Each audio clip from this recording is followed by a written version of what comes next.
Hello students, welcome to Unique Coaching. आज हम class 10 के लिए चैप्टर अरिथमेटिक प्रोग्रेशन की एक्सरसाइज 5.2 के क्वेश्चंस करेंगे। स्टूडेंट, लास्ट वीडियोस में हमने जाना कि हमारे पास एपी क्या होता है और nth टर्म क्या होती है। तो हमारी एक्सरसाइज 5.2 में हम क्वेश्चन नंबर 13 से स्टार्ट करेंगे और इसमें हम अपना nth टर्म का कंसेप्ट ही यूज करेंगे। तो आप मेरे साथ वीडियो में लास्ट तक बने रहिए, क्योंकि हमने इस वीडियो में बहुत ही इंपॉर्टेंट क्वेश्चंस करने हैं। तो चलिए स्टार्ट करते हैं क्वेश्चन नंबर 13 से। तो मैं आपके लिए स्टेटमेंट पढ़ देता हूं। क्वेश्चन 13 में हमें बोला गया है, how many 3 digit numbers are divisible by 7। How many 3 digit number divisible by 7। तो हमारे पास जो 3 डिजिट नंबर है स्टूडेंट्स, वो 100 से स्टार्ट होते हैं और 999 तक चलते हैं। लेकिन क्या ये वाक्य 7 से डिविजिबल है जो ये हमने नंबर लिखे हैं? तो ये हमें चेक करना पड़ेगा। हमने क्या किया, हमने सबसे पहले 100 को 7 से डिवाइड करके देखा है। तो हमारे पास क्या आ गया, 7 1 जा 7, यहाँ पे 30, 7 4 जा 28। तो यहाँ पे हमारे पास 2 रिमाइंडर आ रहा है। अगर स्टूडेंट्स हमारे पास 2 रिमाइंडर आ रहा है तो इसका मतलब अगर हमारे पास 5 और आ जाता तो ये हमारा नंबर डिविजिबल हो जाता। मीन्स जैसे रिमाइंडर में 2 बचा है, रिमाइंडर में 0 तभी आएगा जब इस 2 में हम 5 ऐड कर देंगे। मीन्स 7 हमारे पास आ जाएगा। तो हमारे पास 2 तो है लेकिन 5 कम है, इसका मतलब तो हमारे पास पहला नंबर जो है वो 105 बनेगा। अगर मैं ऐसे बोल देता दूसरी तरह से कि 100 में से 2 माइनस कर दो तो नंबर 98 आ जाता। ये 7 के टेबल में तो जा रहा है, लेकिन स्टूडेंट ये तो 2 डिजिट हो गया, ये 3 डिजिट तो नहीं है। तो इसका मतलब या फिर आप 7 इसमें ऐड कर दो तो भी 105 ही बन रहा है। तो इसलिए हमारा पहला 3 डिजिट नंबर जो 7 के टेबल में डिविजिबल है वो 105 ही है। अब हमें ये तो पता चल गया कि 7 से डिविजिबल है, तो इसका मतलब अब 7 7 का हमारे पास कॉमन डिफरेंस है। तो नेक्स्ट टर्म हमारे लिए 112 और फिर 7 ऐड करेंगे तो 119, ऐसे चलता जाएगा। और लास्ट में भी इसी वे से हम डिवाइड करके देख लेते हैं। 999 को 7 से डिवाइड करेंगे तो 7 1 जा 7, यहाँ पे 29 बचा, 7 4 जा 28, फिर 1 बचा 9, तो 7 2 जा 14, तो यहाँ पे 5 बचा। तो हम क्या करेंगे, अब तो हमारे पास 3 डिजिट नंबर ही है 999, तो अगर इसमें से 5 माइनस भी कर देंगे तो भी हमारे पास 3 डिजिट ही रहेगा। तो 5 माइनस किया तो 994। तो ये लास्ट नंबर है जो हमारे पास 7 से डिविजिबल है। तो हमने बताना है ये कितने नंबर्स हैं हमारे पास। तो ए हमारे लिए यहाँ पे 105 आ गया स्टूडेंट्स। कॉमन डिफरेंस तो पता ही है 7 है, क्योंकि 7 का डिफरेंस है। और टीएन हमारे लिए 994 है। टीएन हमारे लिए क्या है, 994। तो हमें एन फाइंड आउट करना है। तो टीएन का फॉर्मूला लगाएंगे। क्या फॉर्मूला बताया हुआ मैंने आपको, a plus N minus 1 into D. TN की जगह आ जाएगा 994, a की जगह 105, एन हमारा एज इट इज जो हमें फाइंड आउट करना है, और डी हमारे लिए 7 है स्टूडेंट्स। तो ये हमारा 7 आ गया। अब हम 105 को 994 की तरफ ले आते हैं, माइनस हो जाएगा और is equal to n minus 1 into 7। जब हमने माइनस किया तो हमारे पास 994 में से हमने 105 माइनस करना है। तो 4 में से 5 तो नहीं जा रहा, इधर से 1 ले लेते हैं 9 से। 14 में से 5 जाएगा तो हमारे लिए 9 आ जाएगा। इधर 8 बचा, 9 में से 1 गया, 8 आ गया। तो ये आ गया 889। जब हम 7 से डिवाइड करेंगे तो क्या आएगा देख लेते हैं हम। तो जब हमने 7 से डिवाइड किया क्या आया, 7 1 जा 7, 18, 7 2 जा 14, 4 बचा 49, 7 7 जा 49। तो n हमारे पास आ जाएगा 127 plus 1 which is equal to 128। तो इसका मतलब हमारे पास क्या आ गया, हमारे पास 128 नंबर्स आ गए जो हमारे पास कौन से हैं, हमारे पास 3 डिजिट है और वो 7 के टेबल में भी आते हैं। तो हम क्या लिखेंगे लास्ट में, हम लिख देंगे there are 128 3 digit numbers which are divisible by 7। Clear हो गया होगा आपको। तो ये हमारे लिए आंसर आ चुका हुआ है 128। तो चलिए अब हम इसी तरह से अपना नेक्स्ट क्वेश्चन नंबर 14 भी कर लेते हैं स्टूडेंट्स। आप मेरे साथ वीडियो में लास्ट तक बने रहिए ताकि हम सारे जितने भी इस एक्सरसाइज से रिलेटेड इंपॉर्टेंट क्वेश्चन है वो आपके मिस ना हो और मैं सारे आपको करवा दूं। ठीक है जी, तो आप मेरे साथ बने रहें। नेक्स्ट क्वेश्चन नंबर 14, स्टेटमेंट पढ़ रहा हूं मैं आपके लिए। क्या बोला गया है, how many multiples of 4 lie between 10 and 250। हमारे पास फिर उसी तरह से 10 से लेके 250 तक नंबर्स हैं, लेकिन हमने वो लेने हैं जो डिविजिबल बाय या मल्टीपल ऑफ 4 हो। ठीक है, मल्टीपल ऑफ 4। तो ये तो नहीं जा रहा 4 के टेबल में, 10 तो नहीं आ रहा, तो फिर 11 भी नहीं आएगा, 12 आएगा 4 के टेबल में। तो हमारा पहला 12 आ जाएगा, क्योंकि 4 का मल्टीपल बोला है तो 4 4 का ऐड होता जाएगा, 16 फिर 20, और लास्ट में भी उसी तरह से 250 को हम फिर 4 से डिवाइड करके देख लेते जैसे पहले किया था। 4 6 जा 24, 1 0 10, तो 4 2 जा 8। तो यहां पे आप देखोगे 2 रिमाइंडर आ रहा है। अगर हम 250 में से 2 रिमाइंडर माइनस कर देंगे तो लास्ट हमारे पास 248 आ जाएगा। हमने इसमें फिर क्या बताना है, इसकी काउंटिंग बतानी है कि 10 से लेके 250 के बीच में वो नंबर कितने हैं जो 4 के मल्टीपल है। तो अब हमारे पास n निकालना है। अब हमारे पास a आ गया है 12, कॉमन डिफरेंस कितना है, वो तो 4 का ही टेबल में आ रहे हैं, तो इतना तो हमें पता है, हम डायरेक्ट भी 4 लिख सकते हैं, नहीं तो आप माइनस करके लिख दो 16 माइनस 12 दैट इज 4। और tn हमारे पास कितना है 248। हमें n फाइंड करना है स्टूडेंट्स। तो tn का formula a plus n minus 1 into D. tn की जगह 248 आ गया, a की जगह 12, n हमें फाइंड करना है एंड d हमारे लिए 4 है। अब हम 12 को इधर ले आते हैं, 248 minus 12 is equal to n minus 1 into 4। जब माइनस करेंगे तो 236 आ जाएगा, 4 से डिवाइड कर देंगे is equal to n minus 1। अब लास्ट में n माइनस 1 किसके इक्वल, चलो इसकी कटिंग करते हैं, कितने पे जाएगा, 4 1 जा 4, 4 5 जा 20, 36 बचा, तो 4 9 जा 36, 59 आ गया। तो n हमारे लिए आ जाएगा 59 प्लस 1, n इक्वल्स टू 60। तो क्या लिखेंगे लास्ट में, फिर हम उसी तरह से लिखेंगे, देयर आर 60 नंबर्स या 60 terms between 10 and 250 which are multiple of 4। Clear, हम क्या लिखेंगे, हम लिखेंगे there are 60 terms between 10 and 250 which are multiple of 4। इस तरह से हमने अपना क्वेश्चन भी ये वाला कंप्लीट कर लिया स्टूडेंट्स। तो चलिए अगला क्वेश्चन हम पढ़ते हैं आपके लिए। पहले इसको रब कर दूं मैं आपके लिए, और उसके बाद हम क्वेश्चन नंबर अपना 15 करेंगे। मैं आपको उसकी स्टेटमेंट पढ़ के बता रहा हूं स्टूडेंट्स। चलिए स्टेटमेंट क्या है पढ़ लेते हैं। क्वेश्चन नंबर 15 क्या स्टेटमेंट है, स्टेटमेंट में हमें बोला गया है for what value of n, हमें n की वैल्यू फाइंड करनी है, are the nth term of 2 APs. हमें 2 एपीज दी हुई हैं। पहली एपी हमारे पास है 63, 65, 67 और ये चलती जा रही है, और दूसरी एपी हमें दी हुई है, दूसरी एपी कौन सी है, 3, 10, 17 एंड सो ऑन, ये भी चलती जा रही है। तो हमें बोला गया है कि कौन सी वैल्यू n की होगी जिस पे इसकी nth टर्म दोनों की इक्वल होगी। हमने क्या करना है, हमें क्या बोला गया है, या ऐसे सिंपल वर्डिंग में बोलूं कि जैसे ये आपको ध्यान दो, ये हमारे पास बढ़ती जा रही है और ये भी बढ़ती जा रही है, किस पोजीशन पे जाके ये दोनों इक्वल होंगे, किस नंबर पे जाके ये दोनों इक्वल होंगे, हमें n फाइंड करना है।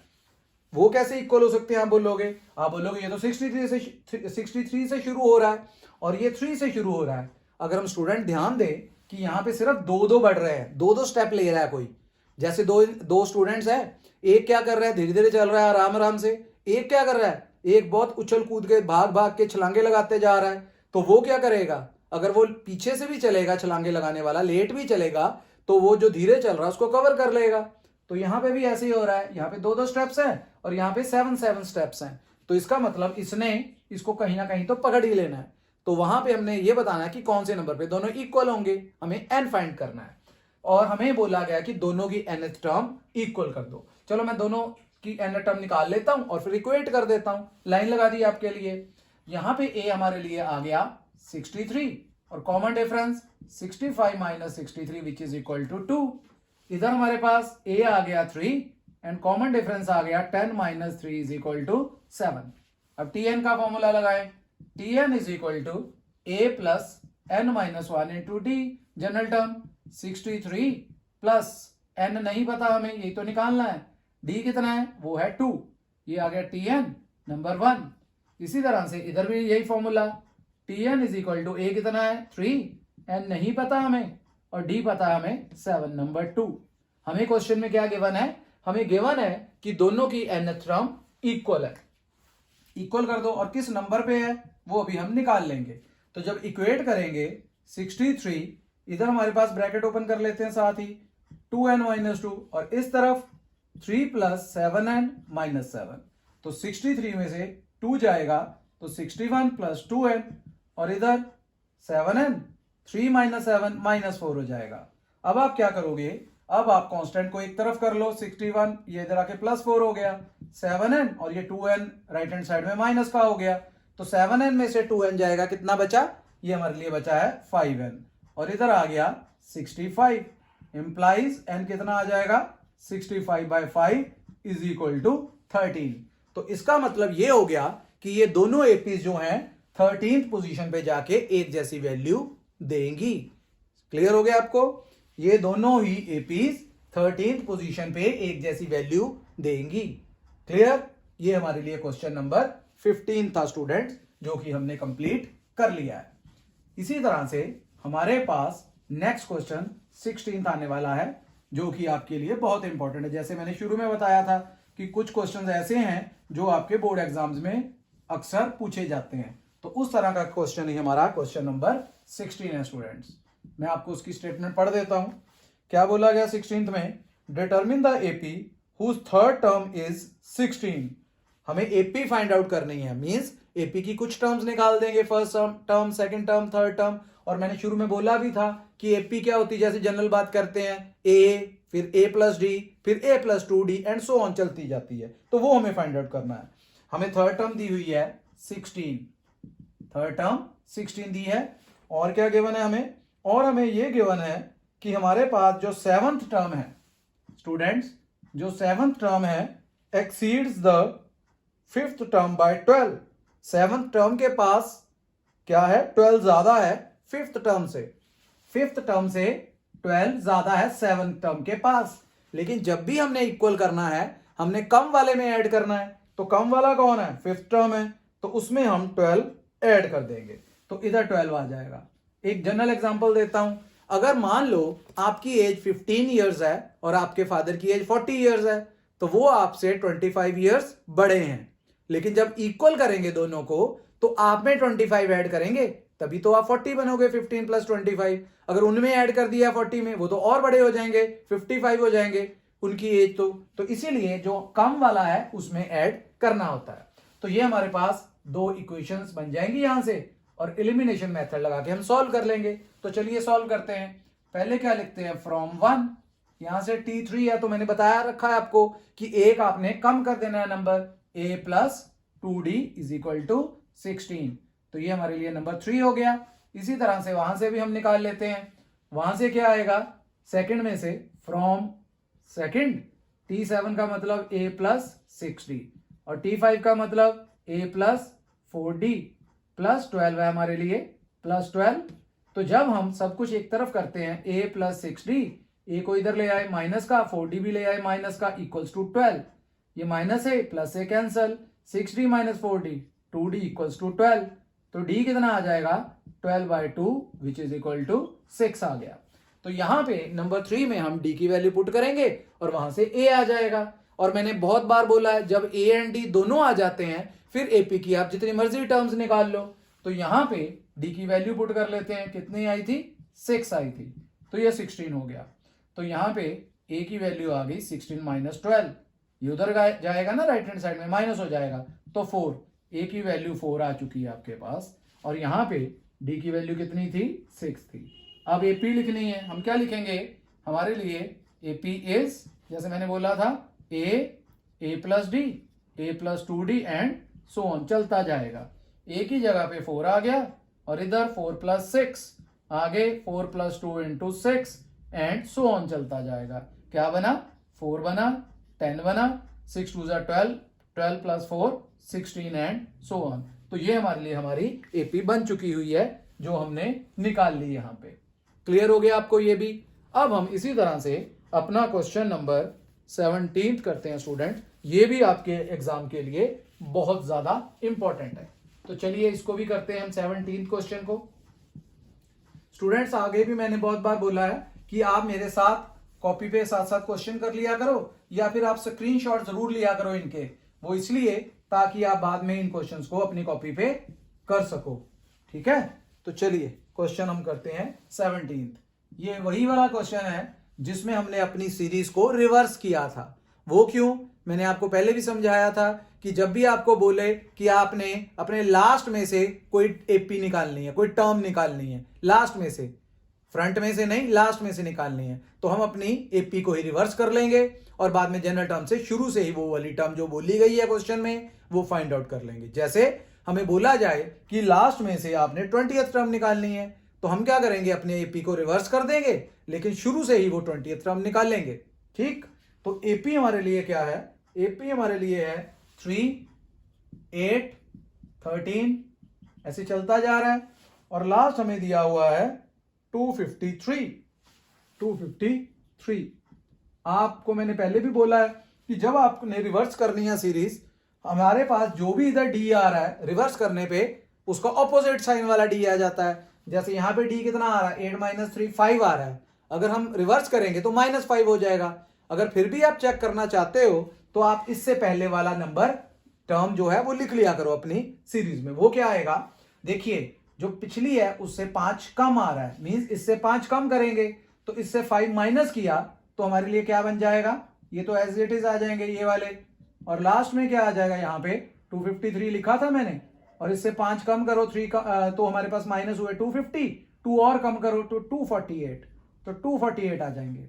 अब हम क्या कर रहे हैं, सीरीज को रिवर्स कर रहे हैं, रिवर्स द एपी, एपी को रिवर्स किया तो क्या बन गया 253, 248, ऐसे चलता जाएगा 3, 8, 13, 8 एंड 3, तो ए कितना आ गया, ए आ गया 253। कॉमन डिफरेंस जैसे मैंने बोला ही था पहले +5 था, अब -5 हो जाएगा, देखिए आएगा अभी, ये आ गया -5, ठीक हो गया। और आपके पास अब हमारे पास लास्ट टर्म भी है जो कि हमारे पास दी हुई है 3, पर उसकी जरूरत ही नहीं है क्योंकि हमें टीएन की जरूरत नहीं, हमें तो 20th टर्म निकालनी है, तो एन हमारे लिए क्या हो गया 20th, तो 20। तो अब हम क्या लिखेंगे, 20th term from end, formula general का ही लगाएंगे स्टार्टिंग से, तो क्या लिखेंगे 20th term from end is equal to, क्या फॉर्मूला था, a + 19d, क्योंकि रिवर्स कर चुके हुए हैं तो a की वैल्यू कितनी है 253, 19 d की जगह आ जाएगा -5, 253, 19 5 -90, 19 को -5 से किया तो माइनस का 95, अब हम माइनस करेंगे तो 253 में से 95 गए, 13 में से 5 गया 8, इधर बचा 4, 14 में से 9 गए 5 एंड 1, तो हमारे पास आ जाएगा 158। तो हमारे लिए 20th टर्म फ्रॉम एंड क्या हो जाएगी 158, ये उसकी वैल्यू आ गई है। 20th तो बोला ही था उसने, क्लियर हो गया आपको। ये स्टूडेंट्स काफी ज्यादा इंपॉर्टेंट क्वेश्चन है आपके बोर्ड एग्जाम के लिए, तो इसको आपने ध्यान से कर लेना है। चलिए हमने अब करना है अपने इसी एक्सरसाइज का क्वेश्चन नंबर 18।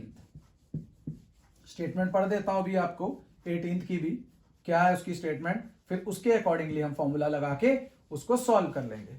क्वेश्चन नंबर 18, हमें बोला गया है the sum of 4th and 8th term of an AP is 24। Sum means plus, किस किस का, 4th एंड 8th टर्म का। ये देखो 4th एंड 8th टर्म का सम हमें कितना दिया हुआ है, हमें दिया है 24, तो ये हो गया, इसको हम नंबर डाल लेते हैं 1। और क्या हमें दिया हुआ है, और हमें दिया है sum of 6th and 10th term, sum of 6th and 10th term, वो हमें कितना दिया हुआ है, वो हमें 44 दिया हुआ है, 44। और इसके बाद बोला गया है find the first 3 terms of an AP, AP की पहली 3 टर्म्स हमने फाइंड करनी है। मैं एक बार स्टेटमेंट दोबारा पढ़ देता हूं, the sum of 4th and 8th term of an AP is 24 and the sum of 6th and 10th term of an AP is 44। Find the first 3 terms of an AP. तो ये हमारे लिए statement बन गई हुई है। अब हम जनरल टर्म का फॉर्मूला लगाएंगे, पहले फर्स्ट पे इधर लाइन लगा लेता हूं सेंटर में, तो यहां पे हमारे पास जनरल टर्म का लगाएंगे, जब T4 निकालना है तो मैंने बताया था एक कम हो जाता है, क्या आएगा a प्लस 3d। सिमिलरली जब हमने T8 निकालना है तो क्या आएगा, वहां पे भी हमारे पास आ जाएगा a plus 7d which is equal to कितना 24। ये हमारे पास आ गया है। अब हम यहाँ पे देख रहे हैं 2 बार a आ रहा है तो ये आ जाएगा 2a, 3d प्लस 7d कितना हो जाएगा 10d इज इक्वल टू 24। तो ये हमारे लिए नंबर 3 आ गया स्टूडेंट्स। इसी तरह से हमने यहाँ पे नंबर 2 पे भी लगाना है। T6 का मीनिंग क्या था, a प्लस 5d। तो T10 का मतलब क्या था, a plus 9d is equal to 44। ये तो बहुत बार बता दिया है कि जो भी टर्म हमारे पास है उससे d की वैल्यू 1 कम कर देते हैं। टर्म जैसे 10 निकालनी है तो 9d, 6 निकालनी है तो 5d, a ने तो रहना ही है। तो ये a कितनी बार आ गया यहाँ पे भी 2 टाइम्स 5d प्लस 9d कितना हो गया, 5d प्लस 9d ये हो गया 14d इज इक्वल टू 44। ये नंबर 4 दे दिया। अब हम इन दोनों पे थर्ड एंड फोर्थ पे एलिमिनेशन लगा देंगे। तो क्या लिखेंगे हम, फ्रॉम इक्वेशन 3 एंड 4। तो इसको लिख लेते हैं 2a plus 10d is equal to 24, 2a plus 14d is equal to 44। दोनों सेम साइन के हैं तो सब्ट्रैक्ट करेंगे तो यहाँ पे माइनस हो गए, सब साइन चेंज। तो प्लस का 2a ऊपर माइनस का 2a नीचे, कैंसल आउट। तो 10d minus 14d minus 4d और इधर 24 माइनस 44 माइनस 20। तो यहां से d की वैल्यू क्या आ जाएगी, minus 20 bye minus 4, minus minus cancel, 4 5 तो d की वैल्यू आपकी 5 आ गई है स्टूडेंट्स। d की वैल्यू आ गई। अब आपने a की वैल्यू उसी तरह से फाइंड आउट करनी है। क्या करेंगे हम इसमें, अब ये d की वैल्यू को पुट कर देंगे या नंबर 3 में या नंबर 4 में। तो लिखते हैं put value of d in number 3, यहां पुट कर देते हैं। तो 2a प्लस 10 d की जगह पुट कर दिया मैंने 5 is equal to 24, 2a is equal to 24, plus का 50 था राइट हैंड साइड में जाके minus 50, 2a is equal to minus 26। तो a आ जाएगा minus 26 by 2 which is equal to minus 13। तो a की वैल्यू हमारी माइनस 13 आ गई हुई है। अब हमें क्वेश्चन में इसके बाद बोला गया था कि आपने एपी की फर्स्ट 3 टर्म्स निकालनी है। तो फर्स्ट 3 टर्म्स कौन सी हो जाएंगी, यहां लिख लेते हैं आगे, first 3 terms of AP are कौन कौन सी, a plus D and a plus 2d। तो वैल्यूज पुट कर दो, a कितना है माइनस 13, d है 5, a है माइनस 13, तो ये माइनस 13 आ गई पहली। तो फिर माइनस 13 और d है 5 तो क्या आ जाएगा माइनस 13 प्लस 5। आगे थर्ड में क्या लिखेंगे, माइनस 13 इंटू 2 इंटू 5, तो ये आ गया माइनस 13, माइनस 13 में से 5 गए माइनस 8 और इधर माइनस 13 में से 10 गए माइनस 3। तो ये हमारे पास एपी की फर्स्ट 3 टर्म्स आ चुकी हैं स्टूडेंट्स। इस तरह से हमने ये क्वेश्चन कंप्लीट कर लिया। बहुत ही इंपॉर्टेंट क्वेश्चंस आज हम कर रहे हैं इस वीडियो में। अब हम इसी एक्सरसाइज का क्वेश्चन नंबर 19 करते हैं स्टूडेंट्स। तो चलिए क्वेश्चन नंबर 19 करेंगे, उसकी भी मैं आपको स्टेटमेंट पढ़ देता हूं। उससे पहले मैं ये रब कर दूं जरा, फिर आपको मैं स्टेटमेंट पढ़ के सुना देता हूं। क्वेश्चन नंबर 19 देखिए क्या है स्टेटमेंट में। स्टेटमेंट में हमें बोला गया है Subbarao started work in 1995 at an annual salary of 5,000। तो उसने काम कब शुरू किया, 1995 में, और उसकी सैलरी कितनी थी, at an annual salary of 5,000 उसकी एनुअल सैलरी थी। इसके बाद बोला है and receive an increment of 200 rupees each year, और हर साल उसकी 200 रुपए की इंक्रीमेंट होती थी, 200 रुपीज की इंक्रीमेंट होती थी। तो हमें बताना है in which year did his income reaches to 7,000। तो 7,000 जो उसकी इनकम है वो कितने सालों में हुई है, ठीक है जी। तो 7,000 रुपीज कितने सालों में होनी है या हुई है वो हमें निकालना है। तो चलिए सबसे पहले हम स्टार्टिंग में ले लेते हैं उसकी इनकम। स्टार्टिंग में इनकम कितनी है, स्टार्टिंग में इनकम उसकी 5,000 है। अब अगर उसकी हर साल एक साल कंप्लीट हो गया, एक साल 5,000 पे करेगा तो नेक्स्ट ईयर उसकी 5,200 हो जाएगी, क्योंकि उसको 200 की इंक्रीमेंट मिल रही है। तो नेक्स्ट ऐसे 200 फिर 200 बढ़ेगा तो 5400, ऐसे उसने पूछा है 7000 के लिए। तो कौन से ईयर में है, ठीक है जी, कितने साल बाद, ऐसे कह दो in which year did the income reaches to ₹7,000। तो अब हम क्या करेंगे, ए तो हमें दिख ही रहा है जो स्टार्टिंग है उसका, दैट इज 5000। डी भी उसने तो खुद ही बता दिया था, मैंने तो फिर भी आपको एक पी बना दी है, उसने बोला था कि 200 रुपीज का इंक्रीमेंट है। और जो हमारा टीएन है वो हमारे लिए कितना है, वो 7000 है। तो बस है क्या, नहीं हमारे पास एन नहीं है, वही तो फाइंड आउट करना है। तो एन हमारे लिए क्या हो गया, एन हमारे लिए बड़ा सा क्वेश्चन मार्क हो गया जो हमने फाइंड आउट करना है। तो चलिए निकालते हैं इसको जनरल टर्म फॉर्मूले से, T N is equal to A plus N minus one into D. तो ये हमारे लिए बन गया है। अब हम इसमें वैल्यूज पुट कर देते हैं, 7000, ए की वैल्यू 5000, एन हमें निकालना है एंड डी हमारे लिए 200। तो 7000 में 2000 माइनस कर देते हैं, is equal to N minus one into 200। तो माइनस किया 7000 माइनस 5000, कितना आ जाएगा यहाँ पे, 2000 आ जाएगा स्टूडेंट्स। अब ये 200 नीचे ले आएंगे डिनोमिनेटर में इसके, ये बन गया n माइनस वन। तो यहाँ पे 2 0 कैंसिल हो जाएंगी, तो 2 को 20 से कट किया 10, तो क्या आया n minus one is equal to 10। तो n माइनस वन स्टूडेंट हमारे लिए 10 आ चुका हुआ है। अब n की वैल्यू क्या आ जाएगी, 10 प्लस 1, तो n आ गया हमारे लिए 11। तो इसका मतलब आफ्टर 11 ईयर्स तो जो उसकी इनकम है वो 7000 हो जाएगी, ठीक हो गया। तो 11 ईयर्स के बाद उसकी इनकम 7000 हो जाएगी। या ऐसे भी बोल सकते हैं जैसे 95 में उसकी ये वाली इनकम थी, तो 11 ऐड कर देंगे 95 में। 1995 में अगर हम 11 ऐड कर देते हैं तो कितना बन जाता है, 2006 में उसकी 7000 सैलरी, एनुअल सैलरी हो जाएगी। क्लियर हो गया, आपको समझ आ गया ये क्वेश्चन। चलिए अब हम अपनी इसी एक्सरसाइज का लास्ट क्वेश्चन करते हैं स्टूडेंट्स। लास्ट क्वेश्चन है इस एक्सरसाइज का जनरल टर्म का, इसके बाद देखेंगे कि हमारा अगला टॉपिक कौन सा है। तो चलिए पहले हम करते हैं अपनी इसी एक्सरसाइज का लास्ट क्वेश्चन, क्वेश्चन नंबर 20। बिल्कुल एप्लीकेशन बेस्ड इसी तरह का ही क्वेश्चन है। वो भी क्या बोला गया हमारे पास, Ramkali saved ₹5 in the first week of a year. तो कितने पैसे बचा रही है वो, कितना सेव कर रही है, ₹5 पहले वीक में। आगे क्या बोला गया है, and then increase her weekly saving by 1.75। तो हर वीक उसने अपनी जो सेविंग्स है वो ₹1.75 बढ़ा दी है। मीन अगले वीक वो कितना करेगी, अगर पहले वीक में 5 है तो अगले वीक में 6.75 लेगी। तो ये हमारे लिए स्टार्टिंग हो गया, हमें क्या एपी बनानी है, जरूरत ही नहीं है, इसको ए ले लेते हैं डायरेक्ट। और हर हफ्ते उसने अपनी वीकली कितनी बढ़ाई है सेविंग, ₹1.75। तो डी हो गया हमारे लिए स्टूडेंट्स ₹1.75।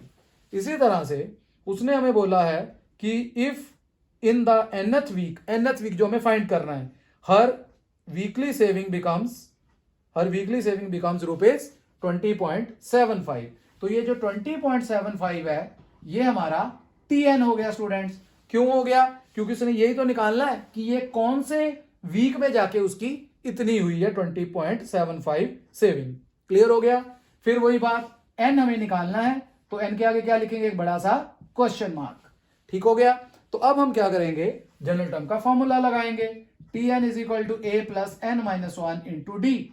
टी एन की जगह आ गया 20.75 इज इक्वल टू ए की जगह 5 plus N minus one, N वाई निकालना है, और डी हमारे लिए आ गया 1.75। तो हम 5 को जब इधर लेके आएंगे लेफ्ट हैंड साइड में माइनस हो जाएगा, n minus one into 1.75 minus किया तो ये आ गया 15.75। 1.75 को डिवाइड कर देंगे, नीचे ले आएंगे डिनोमिनेटर में, तो ऊपर भी डेसिमल के बाद 2 डिजिट है, नीचे भी डेसिमल के बाद 2 डिजिट है, तो फिर डेसिमल से डेसिमल तो कैंसल आउट हो जाएगा। तो बचेगा क्या, 1575 divide by 175 is equal to n minus one. और क्या लिख सकते हैं, n minus one is equal to, cutting करते हैं अब इसकी, तो या हम डिवाइड करके देख लेते हैं, जैसे भी आपने करना कर सकते हो। तो 5 के टेबल में कर लो, 5 3 15, 5 5 25, तो ऊपर भी हमारे पास 5 3 जा 15, 5 1 जा 5 एंड हमारे पास 2 बचा 25, 5 5 जा 25। ये फिर हमारे पास ये 5 के टेबल में जा रहा है, 5 7 जा 35, 5 6 जा 30, 5 3 जा 15, 7 9 जा 63, तो 9 बचा है ऊपर। अब हमारे पास इधर 9 आ गया है, तो n कितना आ जाएगा 9 + 1 दैट इज 10। तो 10th ईयर है या 10 वीक्स है, जिसके बाद उसकी जो वीकली सेविंग है वो ₹20.75 हो जाएगी स्टूडेंट्स। ठीक हो गया। मैंने क्या बोला कि जो हमारे पास रामकली है उसकी सेविंग 10 वीक्स के बाद ये वाली जो लिखी है हमने ₹20.75 हो जाएगी। क्लियर हो गया आपको क्वेश्चन? ये हमारे पास इस एक्सरसाइज का लास्ट क्वेश्चन था स्टूडेंट्स, जो कि हमने कर लिया हुआ है। उम्मीद है आपको ये वीडियो अच्छा लगा होगा। अगर आपको मेरा ये वीडियो अच्छा लगा है तो आप मेरे इस वीडियो को लाइक एंड शेयर करें और चैनल को सब्सक्राइब करें। स्टूडेंट्स, हम अपने इस वीडियो के साथ ही ये एक्सरसाइज कंप्लीट कर दी। अब हम अगली एक्सरसाइज में sum of and terms of an AP करेंगे। तो चलिए अगले वीडियो में मिलते हैं। Okay students, bye.